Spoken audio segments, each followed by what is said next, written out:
De la Universidad Distrital Francisco José de Caldas, les damos la bienvenida a este evento en el que queremos hacer un homenaje al profesor Bruno D'Amore con motivo de su doctorado honoris causa entregado por la Universidad de Chipre. Damos la bienvenida a todos los invitados, a los profesores de la universidad, a los profesores de otras universidades, estudiantes de doctorado, estudiantes de pregrado. El orden del día es el siguiente. Primero hablará la directora del doctorado interinstitucional en educación de la Universidad Distrital, la doctora Sandra Soler. Luego habrá unas palabras de la directora del énfasis de matemáticas del doctorado interinstitucional en educación, la doctora Olga Lucía León, y palabras de un miembro del énfasis, el profesor Pedro Javier Rojas. Luego vendrá la conferencia del doctor Bruno D'Amore, Aprender matemática para utilizar su lenguaje de una forma universal. Tiene la palabra la doctora Sandra Soler.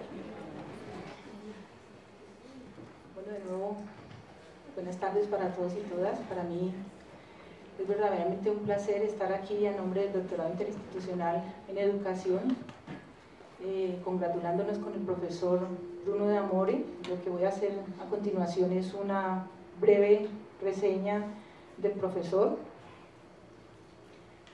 Y dice: el profesor Bruno D'Amore es doctor en educación matemática de la Universidad Constantina Filósofa de Nitre de Eslovaquia, y tiene estudios de pregrado en matemática, pedagogía y filosofía de la Universidad de Bolonia.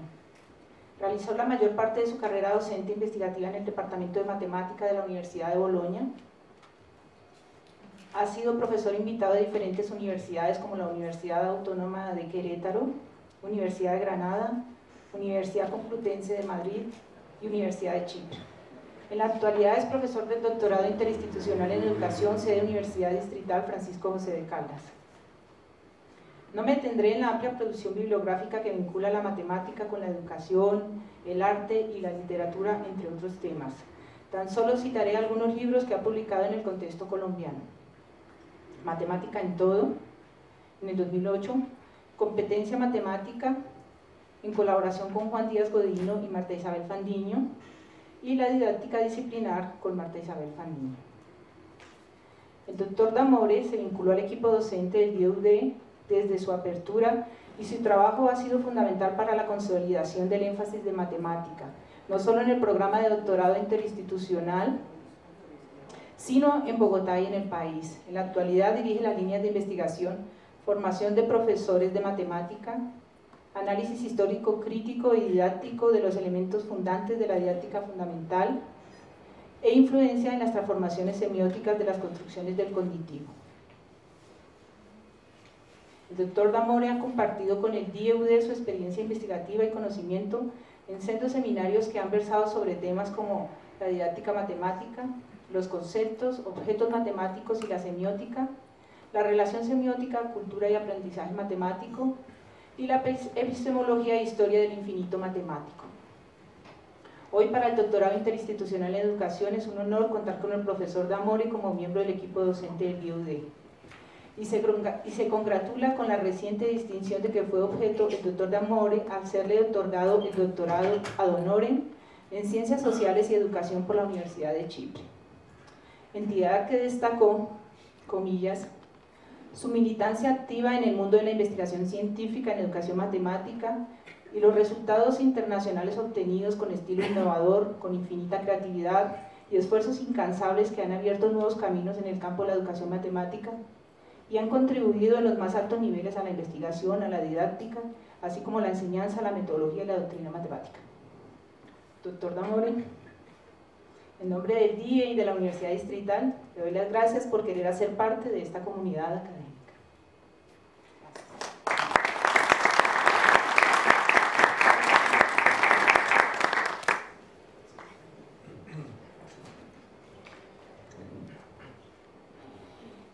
Los colegas del énfasis de educación matemática, estudiantes y amigos,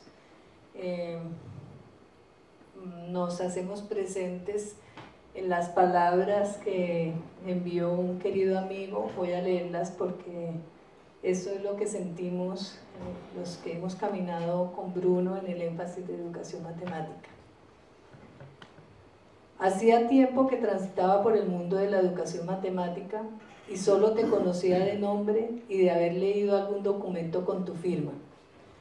Después tuve la suerte de conocerte en persona y disfrutar de tu cálida amistad.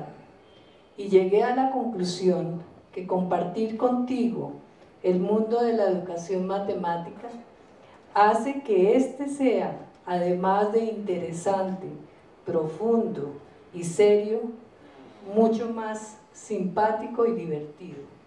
Felicitaciones, Bruno. Vicen.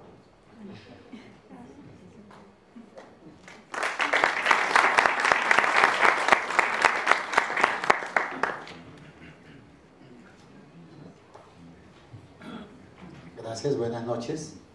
En representación de los integrantes del grupo de matemáticas escolares de la Universidad Distrital MESCUT, del cual el doctor Bruno D'Amore hace parte, quiero expresar nuestra complacencia por este homenaje que le brinda la Universidad Distrital, en tanto reconoce no solo su capacidad como profesor, sino su gran producción investigativa,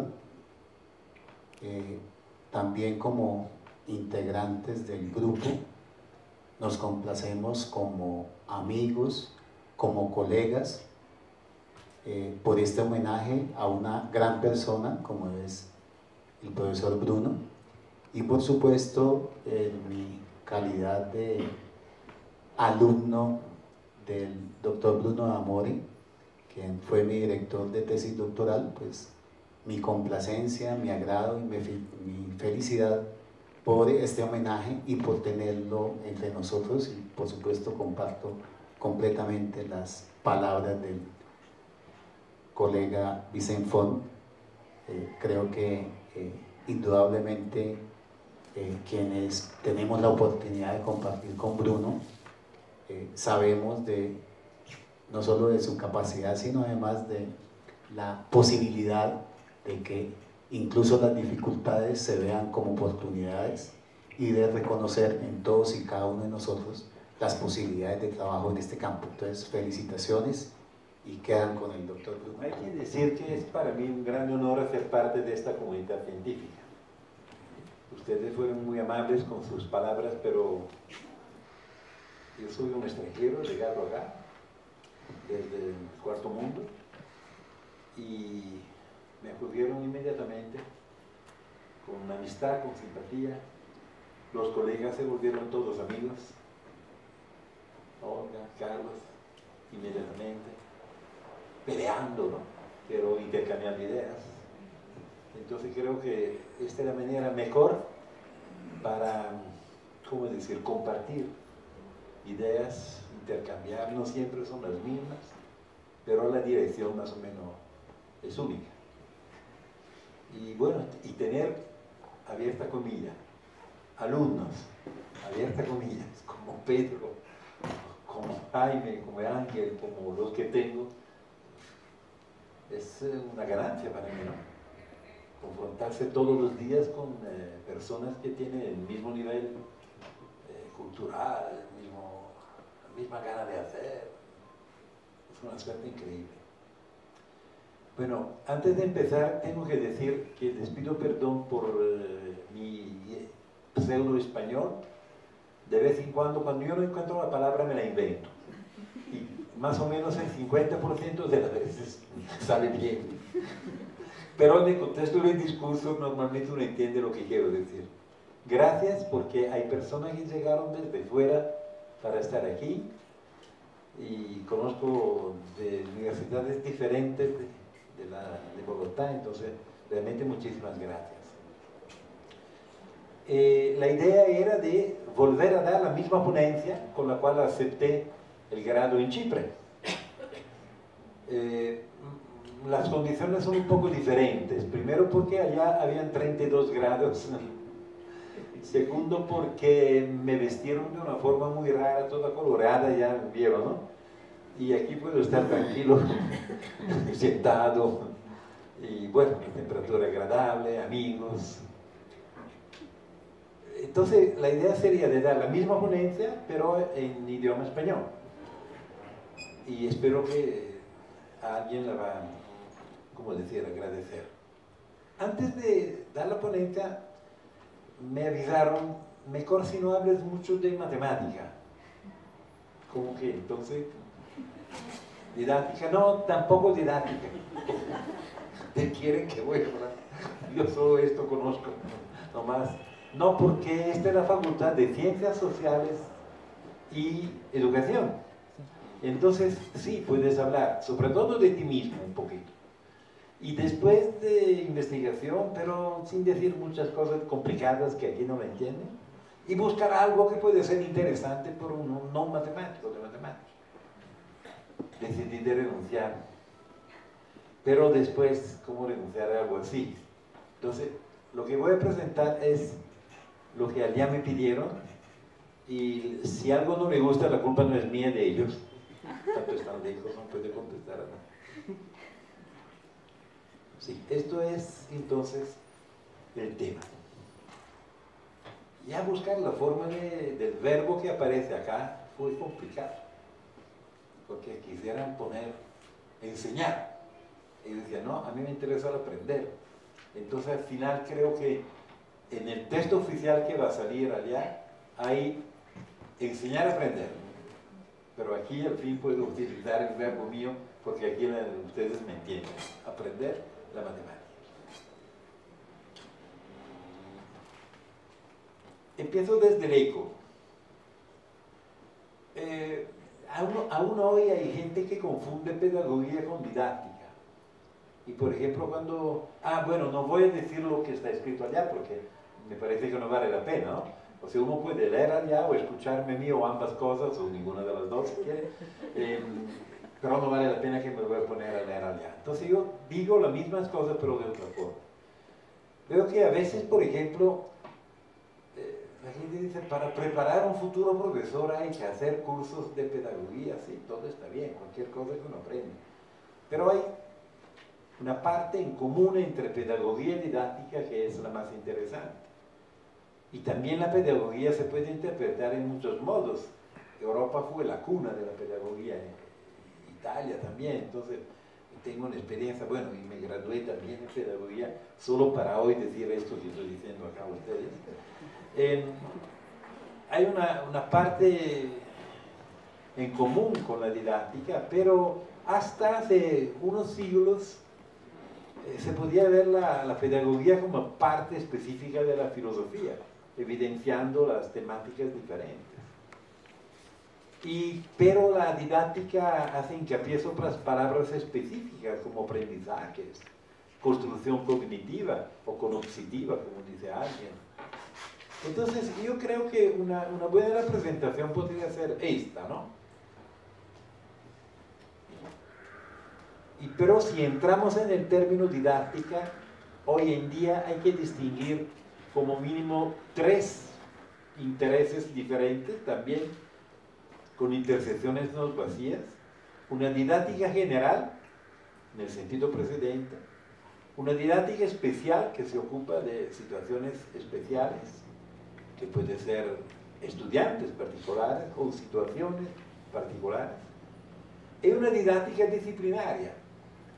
Marta Fandiño y yo trabajamos mucho en esta dirección de intentar definir una didáctica disciplinaria, publicamos un par de libros, participamos en congresos, pero son cosas diferentes y uno normalmente no lo piensa. Los pedagogos que fundaron la moderna concepción de la pedagogía ya habían hecho énfasis en el problema del aprendizaje, pero sin hacer una específica referencia a las disciplinas. Es decir, el problema era del aprendizaje, pero el aprendizaje, o sea, general. Mientras que hoy es claro para todos, es suficiente entrar una vez en un salón de clase, quedarse allá, que aprender matemática no es como aprender baloncesto, es diferente. Entonces existe una especificidad del aprendizaje de la matemática, lo que Rousseau, mi maestro y querido amigo, llama un fracaso electivo. Hay alumnos, seres humanos, 14 años, 15 años, que en todas las disciplinas más o menos alcanzan, pero en matemática no. Y este es un fenómeno raro, interesante, que hay que estudiar.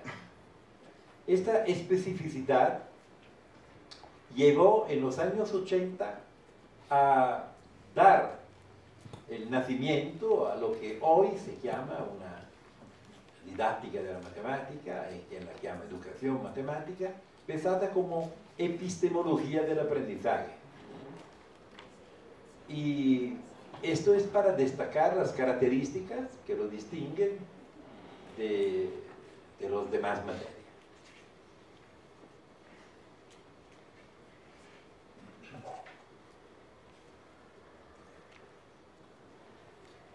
Hay una tentativa que nació en Europa, pero se difundió mucho. Aquí en Colombia también leí algo de este estilo.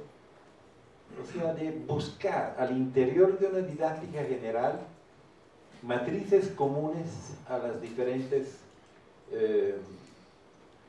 didácticas disciplinarias. Esto creo que en el futuro será algo muy interesante.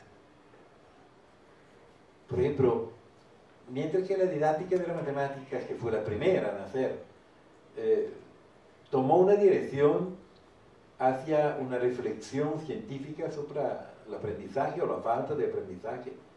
Son dos maneras diferentes de decir la misma cosa por parte de los alumnos, no importa la edad. Otras didácticas aún no entraron en esta mentalidad. Yo en broma la llamo A y B, mis alumnos saben qué quiero decir. Hay muchas didácticas disciplinarias que se quedaron en A como arte del aprendizaje, arte de la enseñanza, y aún no hicieron el paso adelante. Creo que esto en el futuro podría ser una matriz común en la cual se podría trabajar juntos, con otros especialistas disciplinarios. Me gusta decir esta frase porque, bueno, son 42 años que trabajo en investigación en didáctica de la matemática, que alcanzamos a ver que son los matemáticos los que están dando el aporte más interesante a la didáctica de la matemática en el mundo. Esto no significa que los otros no. Cito solo a quien conoce la temática, 3 psicólogos, Vergniaud, Duval, Fishbein. Entonces, perdón si estoy nombrando la serie Super A. Entonces, no solo matemáticos, pero principalmente matemáticos. Y esto es el resultado de una lucha de decenas de años. Segunda parte. La matemática es la única disciplina que se enseña en todo el mundo. No hay nada que hacer. Uno dice el idioma también, sí, pero aquí se estudia el idioma español y en otro lugar otro idioma. Y más o menos se enseña lo mismo. Depende más de la edad de los alumnos la diferencia que no la región geográfica. Y hay un documento muy interesante que los invito a leer si ya no lo conocen, que es esto. Tiene como referencia a Artigue, porque Artigue fue el coordinador de un grupo. La UNESCO publicó un extenso documento, largo, donde se delinean los futuros conocimientos necesarios a los ciudadanos. Y es muy interesante porque no solo se habla de alto nivel, y parece el contrario, pero el conocimiento matemático de alto nivel es sencillo entender cuál será. Pero se habla también del ciudadano común, lo que no tiene nada que ver con la matemática, lo que no está haciendo un trabajo científico. Él también tendrá siempre más necesidad de conocimiento matemático. Los invito a leer este texto. Este documento para mí es importante hoy porque hay un rol, un papel de la matemática que no es solo aplicativo. Cuando se dice ¿por qué la matemática tuvo este éxito internacional? Porque el celular, porque la TAC, se llama TAC aquí también, ¿no? La TAC, la resonancia magnética, todo eso. Un matemático ganó el premio Nobel en medicina por la invención de aparatos médicos. Ya que no tenemos el Nobel, nos toca ir buscando en otras materias, sino nos quedamos afuera de todo. Pero hay una importancia interesante en el lenguaje mismo de la matemática para interpretar los fenómenos de la naturaleza y para leer, para interpretar, para entender toda la disciplina que el ser humano crea. Me paro un momentito sobre crea, porque no siempre la gente está de acuerdo sobre esto, entonces me paro poniendo relevancia sobre este verbo. Entre ellas, la música, las artes. Yo creo que un investigador en didáctica, aprovechando de su competencia matemática y del conocimiento humano, que no siempre el matemático comparte con él, porque no es su tarea. Estoy diciendo, el conocimiento humano, por ejemplo, de la dificultad que tiene una persona, un aprendiz, a hacerse dueño del lenguaje matemático, puede decidir dedicar parte de su tiempo a este tipo de trabajo. 3. Me pidieron de hablar un poquito de mí, entonces en primera persona. Tengo un poco de vergüenza, pero mejor decirlo. O sea, yo soy matemático y trabajé como matemático. Pero me pasó que en el año 71 salió una convocatoria de una revista de didáctica. 71 la didáctica era algo muy raro, no es como hoy.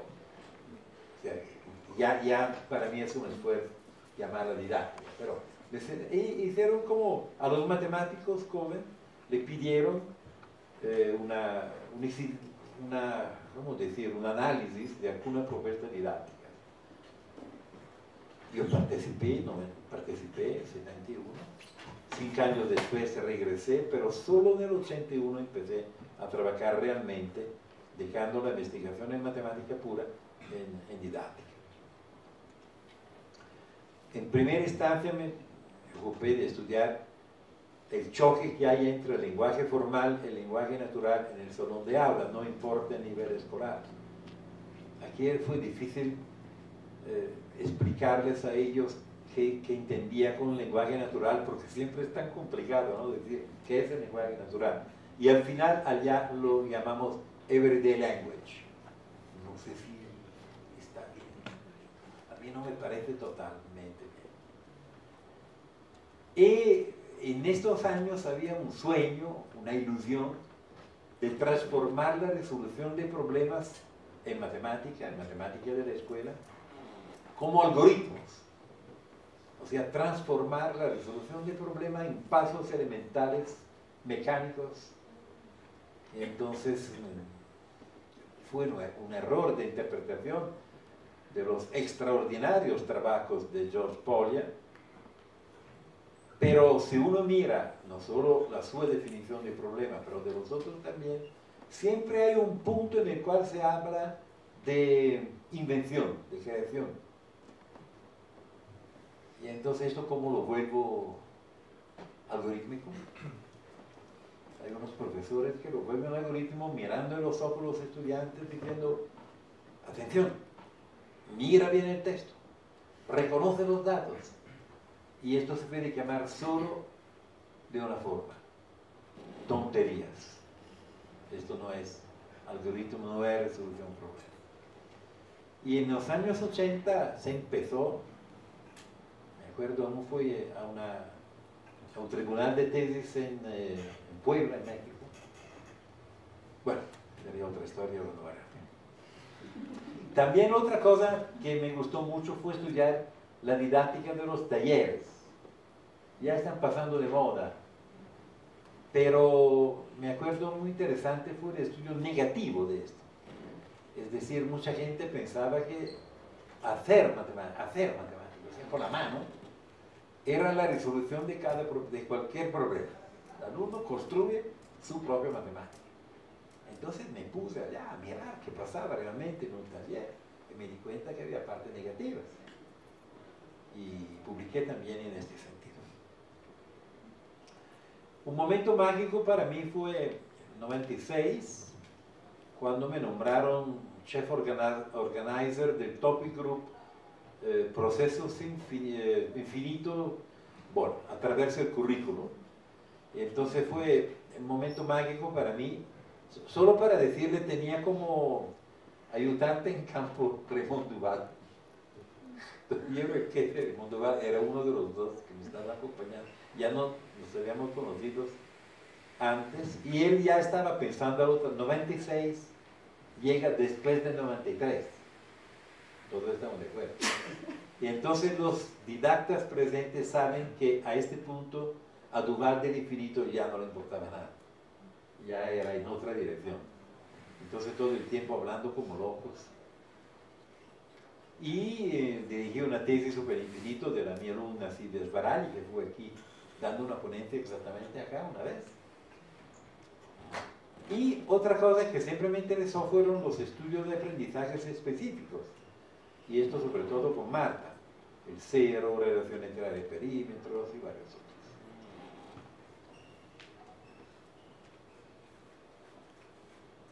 Una cosa que siempre me gustó fue mirar los niños pequeños. Sé que esto no es de moda y sé que los colegas universitarios, cuando digo esto, me miran raro. Pero los niños de 3 a 6 años dicen y hacen cosas matemáticas que te dejan sin palabras. Hay que escucharlos y escucharlos bien, porque lo dicen de una forma que no es adulta. Y entonces, si tú te limitas a escuchar y no a interpretar lo que querían decir, no es tan interesante.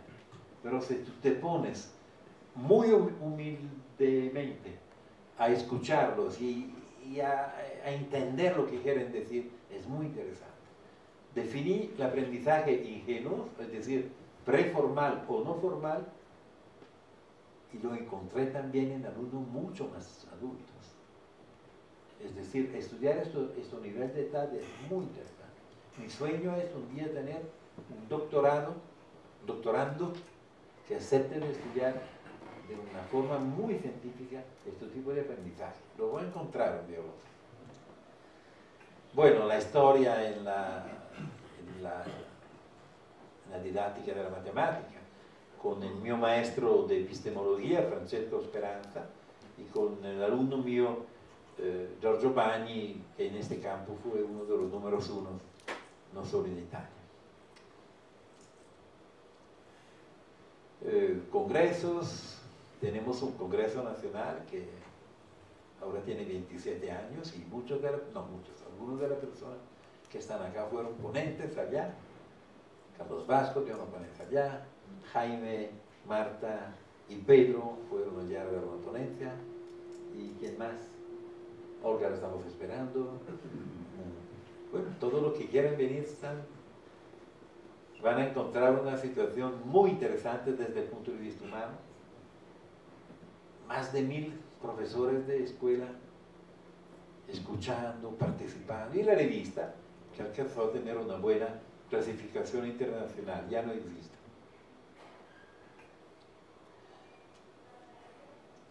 Ya se habló de este texto sobre la competencia, que escribimos con Marta y con Juan, pero esto es algo que me dio que me gustó muchísimo, se lo voy a decir. Profesores bueno, en Italia en grado 9 se empieza a estudiar la demostración, casi exclusivamente geométrica. Y los profesores te dicen que los alumnos no saben hacer demostración. Aún no existía un software para la demostración. Y entonces, ¿qué significa que un alumno no alcanza a hacer demostración? Que no repite la frase que tú estás esperando, que su trayectoria no es la esperada desde un punto de vista aristotélico. ¿Qué significa? La cosa mejor es sentarse y mirar qué pasa y escuchar. Y algo que es increíble, no lo van a creer, fue que los alumnos que según el profesor no alcanzaban, daban demostración, pero no era la demostración en el sentido aristotélico. Estaban utilizando otra lógica, que el profesor no conocía porque su preparación académica no era suficiente. Y me di cuenta que era la lógica Nyaya. Bueno, lógica Nyaya no tiene sentido porque Nyaya significa lógica.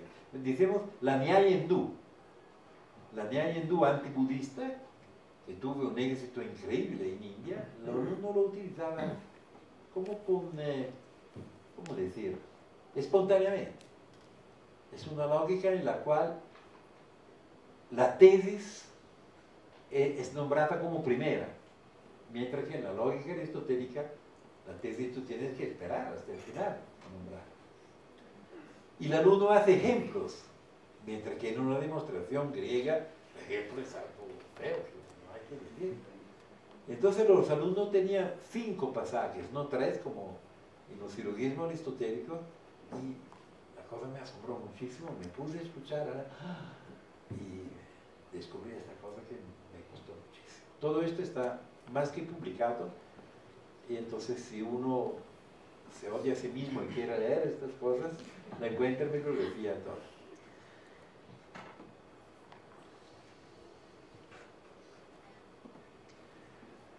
Hay una costumbre muy mala. Aprovecho que estoy acá y que tengo el poder de decir estas cosas muy malas. Que cuando sale una nueva teoría didáctica, parece que las viejas ya no se deben estudiar y utilizar. Aquí mismo, en esta ciudad que tanto amo, me encontré a pelear ferozmente con un doctorado sobre esto. O sea, por ejemplo, tanto para hablar claramente, ya, ¿a qué sirve estudiar la teoría de situaciones cuando existe la teoría de Radford? Esta es una pura tontería. Sería como decir, ya que tenemos la geometría analítica, ¿a qué sirve estudiar los elementos de Euclides? Ya se puede olvidar. Tenemos los espacios vectoriales, ¿a qué sirve estudiar la geometría analítica de Descartes? Esta es una actitud fea, mala e ignorante. Aprovecho de esta posición. Sobre todo porque las teorías nacen normalmente, en didáctica de la matemática, las teorías nacen para explicar situaciones de aula, para explicar falta de construcción cognitiva por parte de los estudiantes. Y cada teoría tiene sus especificidades. Y entonces una teoría nueva no borra la precedente, se agrega y da herramientas más a los estudiosos, es decir, a los investigadores, e en mi modesta opinión también a los profesores de cada día en un salón de aula.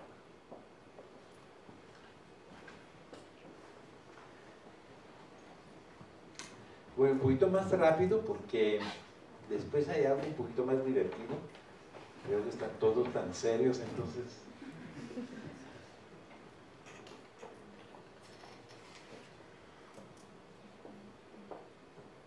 Esto fue un éxito reciente, cuando Marta y yo, hablando con los profesores, los estudiantes, nos dimos cuenta que había un cambio de significado con tratamientos. Ahora no entro en detalles así. Y la cosa nos asombró muchísimo. Empezamos a decirlo a los congresos internacionales, a escribir artículos y peleando también. Aún recuerdo que la persona que me presentó en Chipre y dijo palabras increíbles sobre mí, en griego, peleó con Marta una vez en un congreso internacional, a Rhodes, en Grecia también, porque no entendía realmente la naturaleza profunda del descubrimiento. Y nosotros nos tocó inventar el lenguaje también para decir estas cosas, porque sí estaba un gráfico de Redford, pero no era suficiente para explicar la situación, entonces nos tocó inventar. Publicamos muchísimo sobre esto y sobre todo tuvimos 2 alumnos fantásticos que hicieron un doctorado internacional con tesis ambas, como se dice acá, laureadas, Giorgio y Pedro.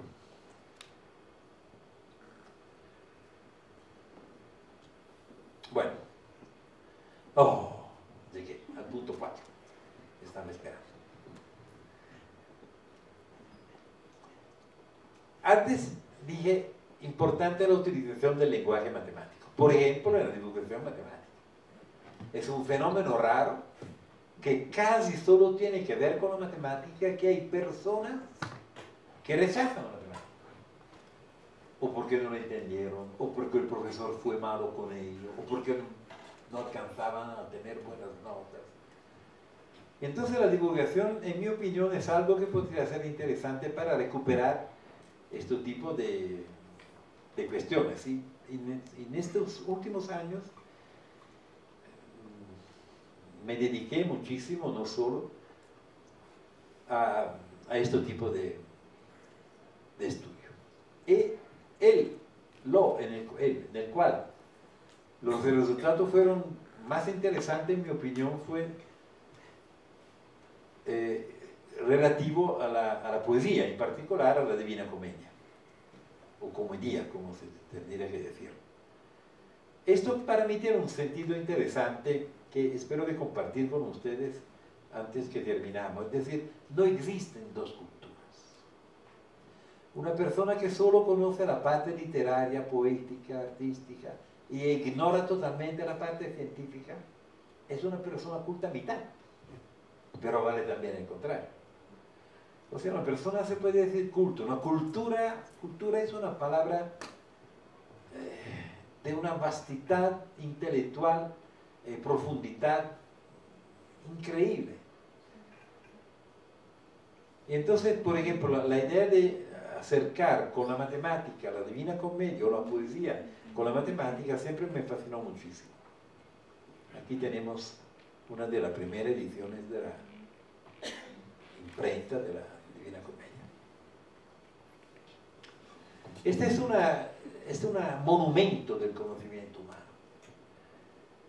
Aún hoy estamos hablando, estamos interpretando, aún hoy se está descubriendo el significado de algunos versos. Es decir, este ser humano escribió algo imperituro. La matemática del tiempo era muy escasa, por supuesto, estamos hablando del siglo XIII y inicio del XIV. Pero Dante la conocía, y la conocía bien. Vas a encontrar hoy un poeta que conoce la matemática de hoy como Dante conocía la suya de su tiempo. Ya casi no existe. Esta idea de las dos culturas nos está matando. Conoce la naturaleza del ser humano, los sentimientos humanos, pero al mismo tiempo la lógica, para usar metáforas especiales, usa a menudo la matemática.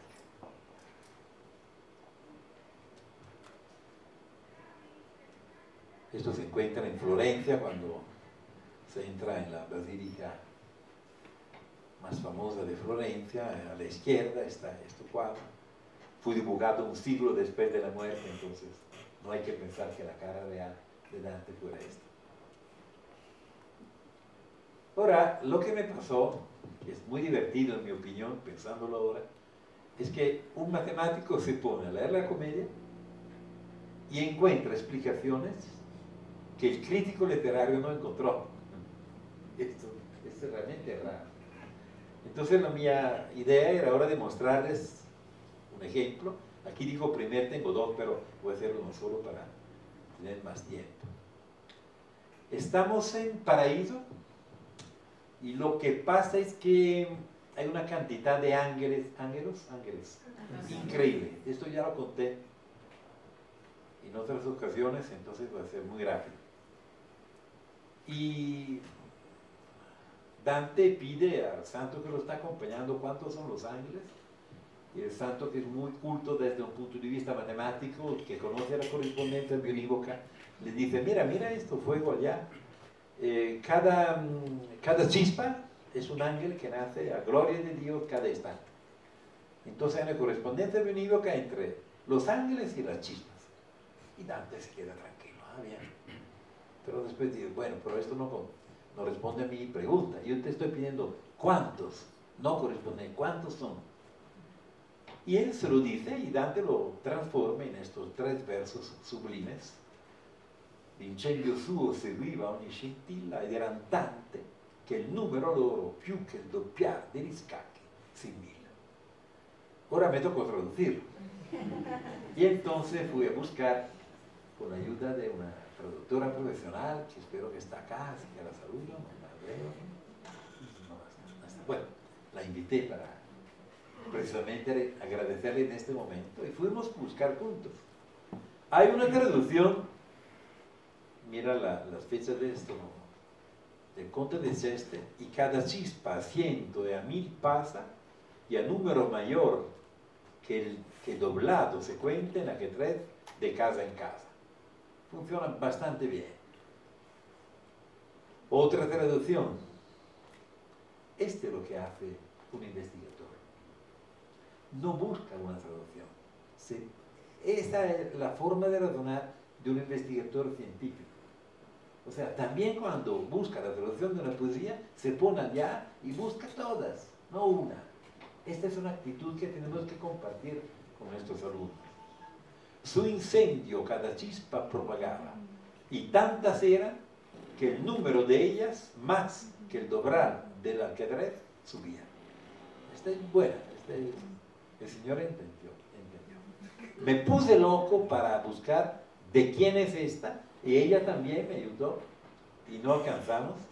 A este incendio cada chispa lo imitaba, que eran tantas, que más millares vibraban que los escaques cuando se duplican. No es mal esta tampoco, pero si uno no conoce la historia, no entiende ninguna de las tres, ¿verdad? No hay nada que hacer. Entonces hay que pedirse qué significa todo esto. No lo voy a contar porque es tan sencillo que... Solo para decir que se está hablando de un número enorme. Son los ángeles que nacen instante por instante a gloria de Dios. No son todos los ángeles. Instante por instante. Dios es Dios, estamos hablando de...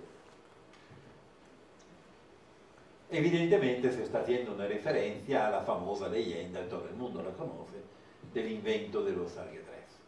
Todo el mundo sabe que el inventor pidió una recompensa muy modesta, un grano de arroz de poner en la primera casa, el doble 2 en la segunda, el doble 4 en la tercera, el doble 8 en la cuarta, y así, hasta llegar al último, es decir, 64.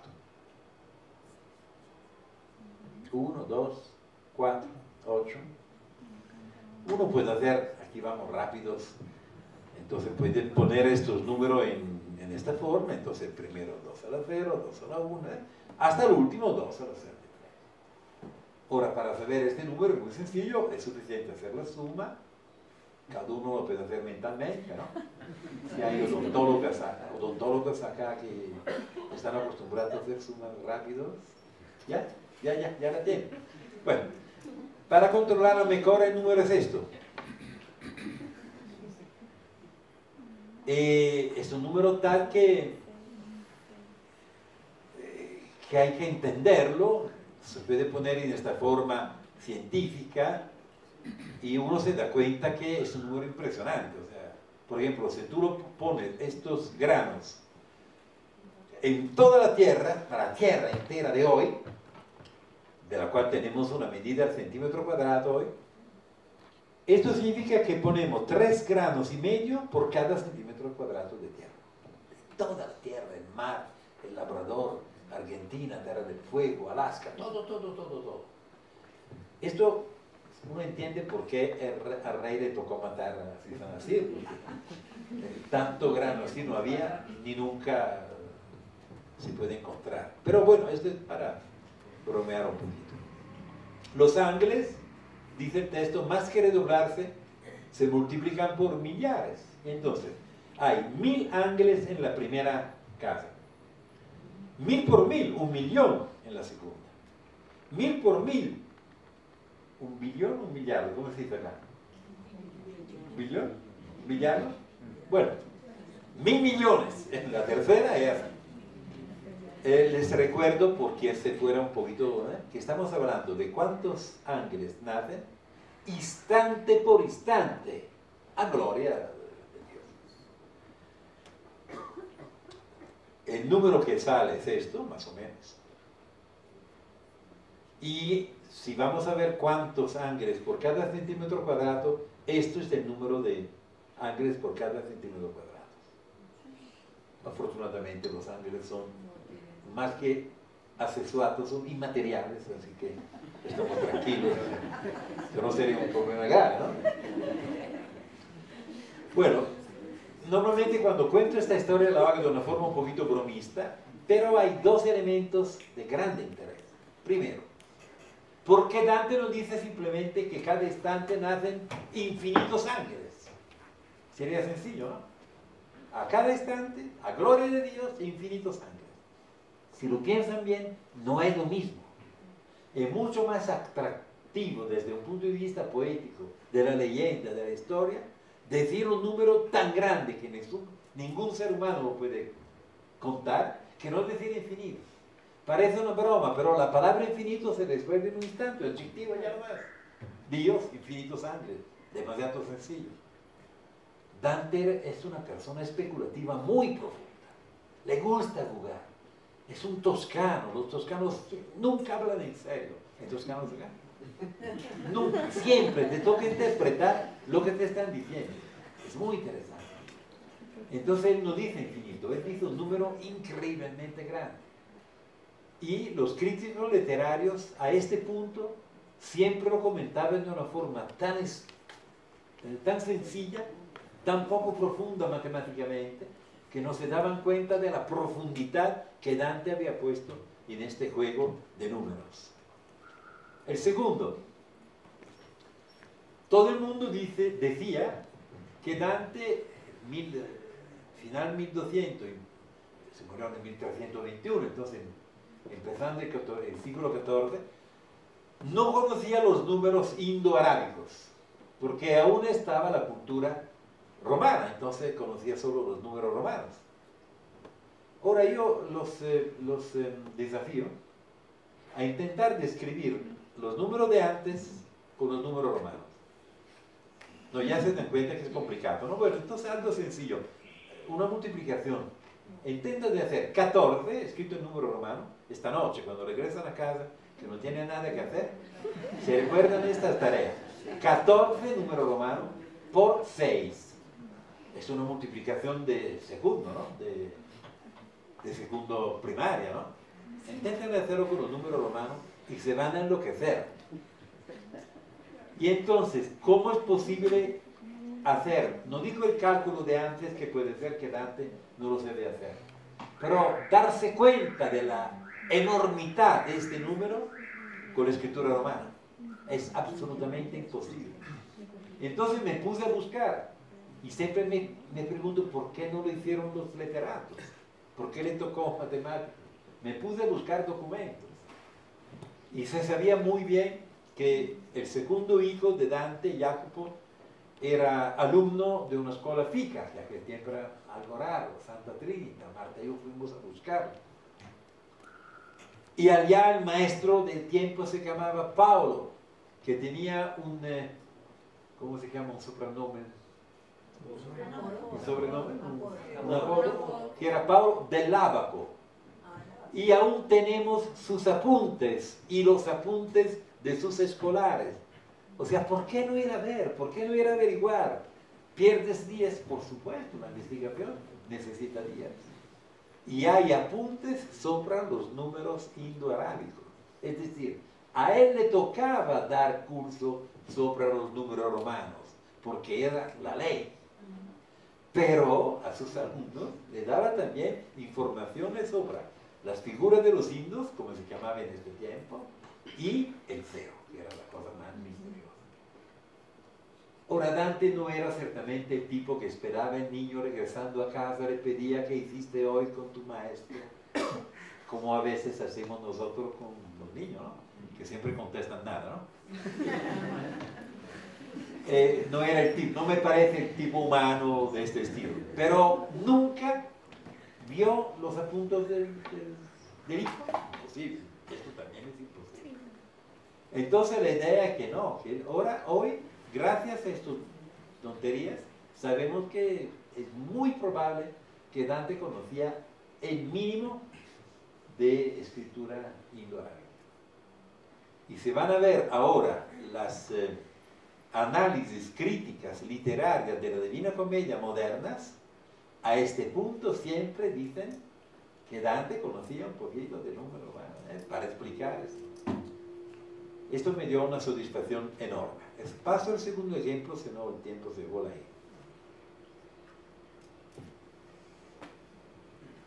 Existo con las dos culturas. Al tiempo de Dante las dos culturas convivían. O sea, una persona culta era culta. No era culta en poesía, ignorante en esto, no. De la misma manera, me gusta mucho dedicar parte de mis estudios, de mi tiempo, a la relación entre matemática y arte figurativo. Y bueno, sería muy sencillo. Yo busco los autores que utilizan matemática y los analizo, como hacen todos mis compañeros que se ocupan de esto. Por ejemplo, a Granada, ir a mirar los azulejos de la Alhambra, o buscar el Renacimiento italiano, es decir, Raffaello, Piero della Francesca, Leonardo da Vinci, o los modernos, Escher o Reuterswald. Esto es para mí demasiado obvio. Me gusta hacer algo un poquito más complicado. Mirar la historia del arte, no del arte matemática, del arte, y intentar de dar explicaciones matemáticas de lo que encuentro. Y se encuentran cosas muy interesantes. No la tengo aquí, solo algo muy reciente que les voy a decir. Para averiguar si las pinturas informales son realmente de los autores famosos o son copias, porque hacer copias del informal es la cosa más sencilla del mundo. Hoy en día se utiliza un análisis matemáticas. Un crítico de arte le toca aprender matemáticas.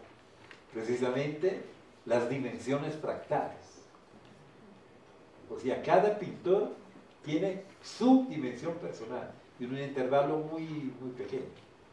Y esto volvió el crítico de arte hoy con una pesadilla nocturna tremenda porque le tocó aprender estas cosas.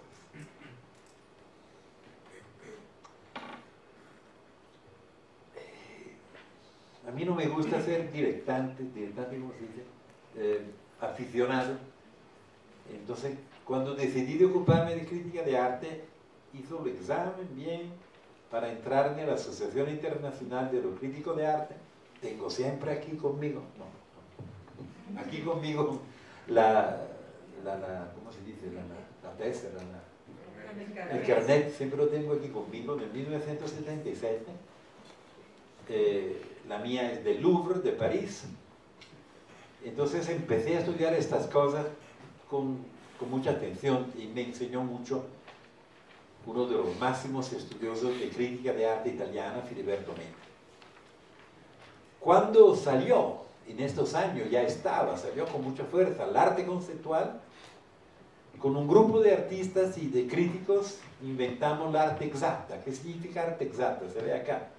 La arte exacta es como la matemática en la ciencia, es decir, la arte exacta está al arte, como la ciencia exacta, la matemática está a la ciencia. Y empezamos a hacer muestras con artistas famosos, muy importantes, no solo italianos, por ejemplo con Bernard Benet, de Francia. Ahora estoy intentando de organizar una muestra acá de Bernard Benet. Miramos si se alcanza, si los voy a presentar. Sobre esto escribí mucho y ahora está saliendo un libro que tiene un poquito de problemas de redacción, pero en unos pocos meses va a salir. Esto, por ejemplo, es la portada de un libro que escribimos con Filiberto Mena, una muestra que se hizo en Roma, se llamaba, ni a decirlo, de matemática. Entonces elegimos como 20 artistas, entre los cuales estaba ella. Lástima que lo invitamos, él aceptó, la muestra se retardó, se posticipó de un año y él se murió. Una rabia infinita. Pero bueno.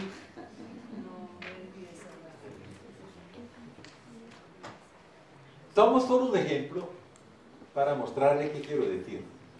Las perspectivas imposibles.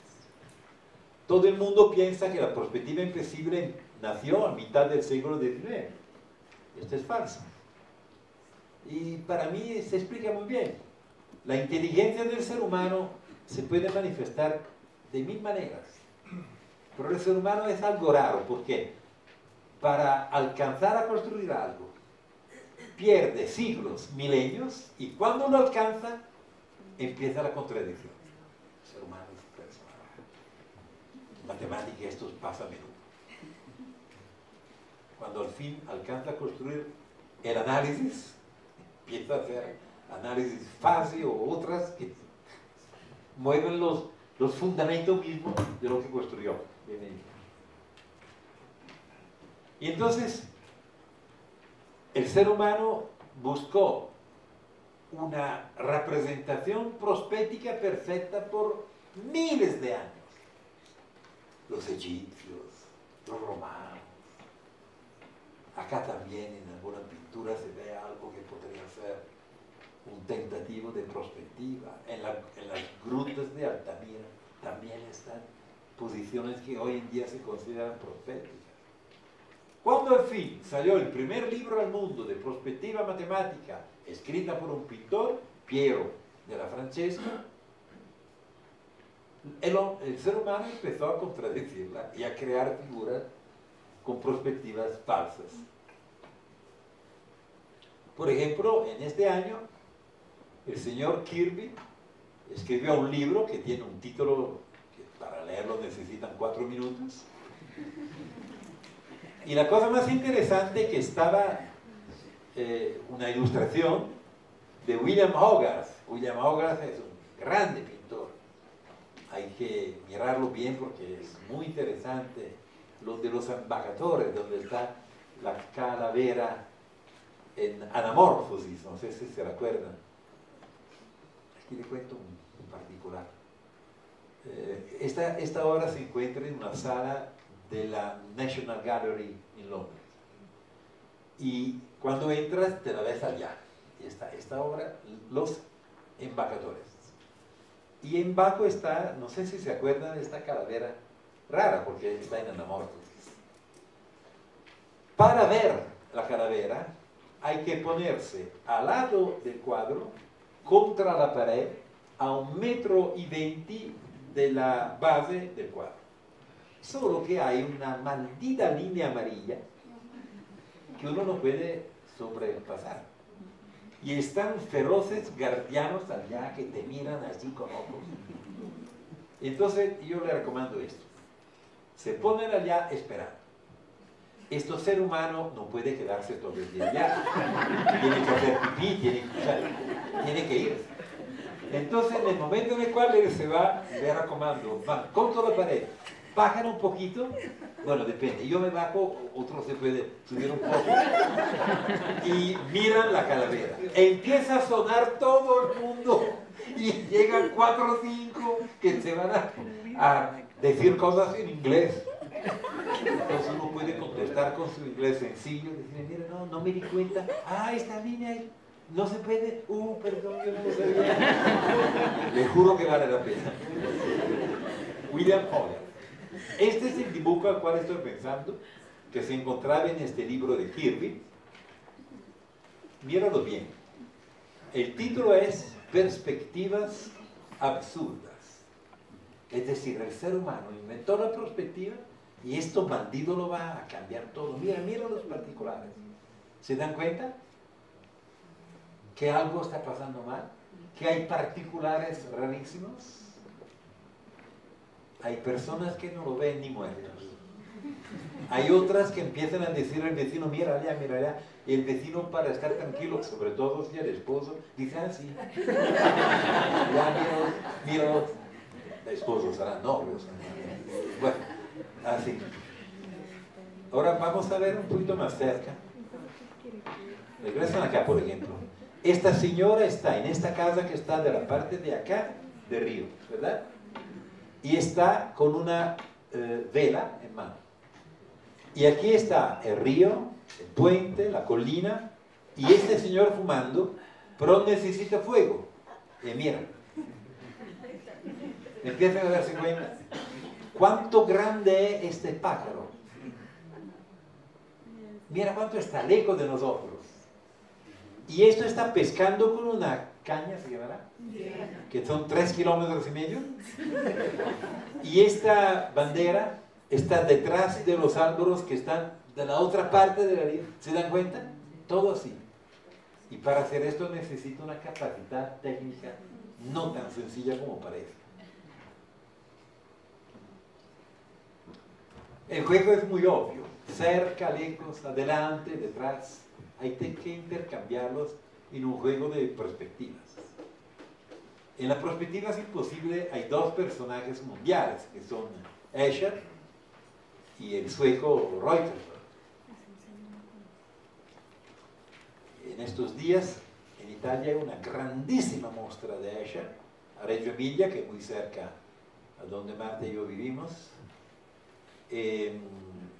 Estamos buscando la forma de ponernos en contacto con la embajada holandesa para ver si es posible traerla acá. Ya que está perfectamente hecha, solo hay que traerla, no hay nada más que hacer. Cuando se citan las perspectivas y los diseños imposibles, todo el mundo piensa a los estudios de los Penrose. El papá, Lionel, psicólogo, el hijo, Roger.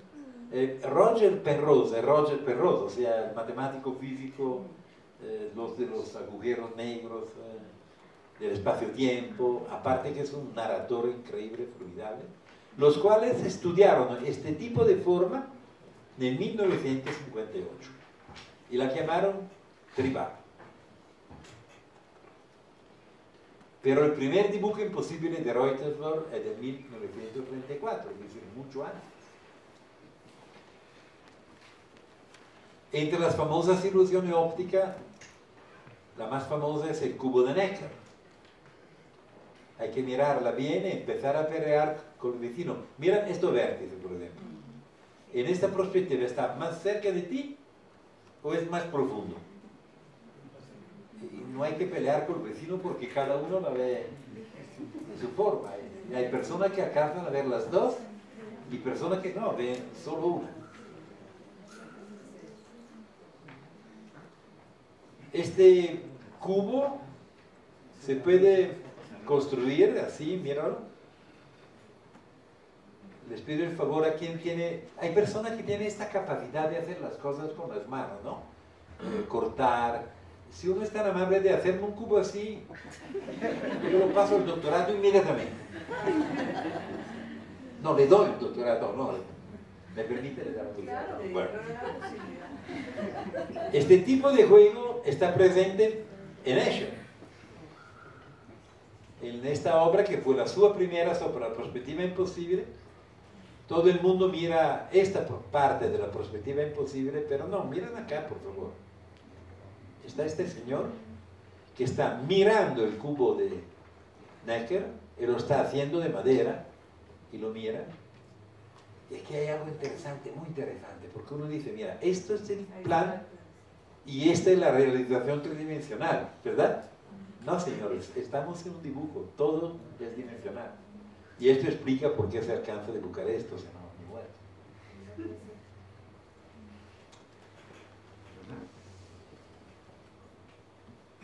Yo fui muy amigo de Oscar, tanto que Marta y yo somos los coleccionistas que al mundo tienen más obra de él, tanto que la prestamos, por ejemplo, en la muestra de Reggio Emilia, aparece allá, colección Marta y Bruno D'Amore en Bogotá. Ahora,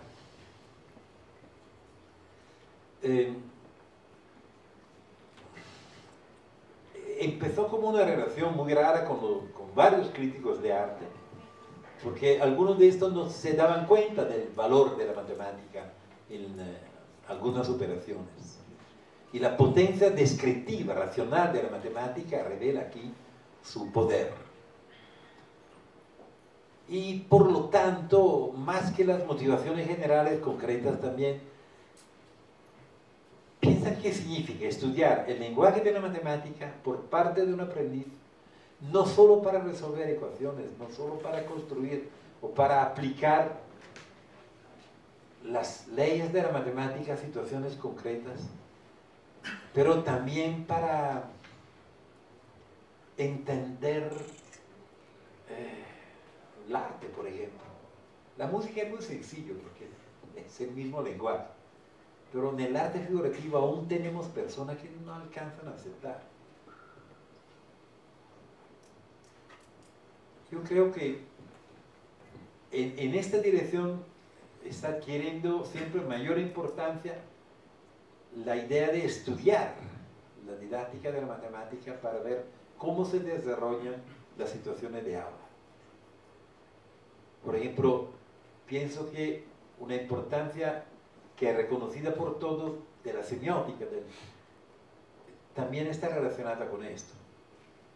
Si hoy en día nosotros siempre estamos buscando en lo que hace el profesor, en lo que hace el estudiante, las dos transformaciones semióticas, tratamiento y conversión, si yo pongo como tema, un tema traído del arte figurativo, esto se vuelve inmediatamente reconocible. Y puede ser que vamos a tener la confianza de algunos alumnos que prefieren estudiar cuestiones relativas a las artes que no a otras disciplinas. Me estoy acercando al final. Entonces en este caso uno tiene que decir una frase que se queda mortal, ¿no? No sé de dónde sacaron la frase antes. Aparte su utilización en un contexto de aula, yo veo, yo creo, yo escucho a los otros decirnos que la nuestra disciplina ha alcanzado una gran importancia en las últimas décadas, también como paradigma cultural, también como paradigma de referencia para las otras didácticas disciplinarias. La investigación científica nos da cada día más resultados. El bonito es que cada uno de nosotros está trabajando en direcciones diferentes y en cada dirección se encuentra algo. Y entonces es bueno cuando nos encontramos y compartimos todo esto, porque a veces son tan diferentes que parecen resultados de otro mundo, pero cuando nos pusimos a pensarlo bien, didáctica de la matemática se puede decir de una forma singular y no plural. Aquí como allá, quiero terminar diciéndole que este prestigioso reconocimiento yo quiero dedicarlo a mi esposa Marta, que aparte de que compañera fue mi cómplice, colaboradora en cada aventura, para buscar cosas entramos en el Guaviare, en las cuevas para hacer fotos, no saben qué significa entrar en esas cuevas. Y bueno, y buscar documentos. Solo una loca como ella podía aceptar de hacer estas cosas. Cultural, de vida, una persona de una profundidad humana inigualable. Por supuesto, sin su apoyo nada de esto habría podido suceder. Desde 15 años, hoy y por siempre, Marta, cualquier reconocimiento otorgado a mí, en realidad, viene otorgado a ambos.